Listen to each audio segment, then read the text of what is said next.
This is Oraimo TWS Airpods Pro. I want to connect it to my laptop. But when I try to connect it to my laptop, the Oraimo TWS Airpods Pro device is not visible on my laptop. If the Oraimo TWS Airpods Pro device is not visible on the laptop, let's see how to fix it. First, make sure that your earbuds have enough charge.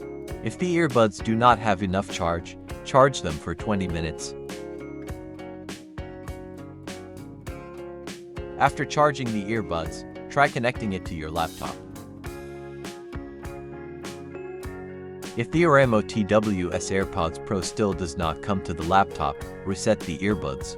First, put both earbuds inside the charging case. This is the reset button on the earbuds.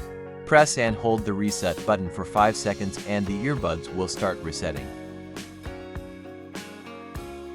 After resetting the earbuds, try connecting the earbuds to the laptop. Now TWS Airpods Pro will be visible on the laptop. Now connected. Oraimo TWS Airpods Pro is now connected to the laptop. This is how you can solve the Oraimo TWS Airpods Pro not connecting issue.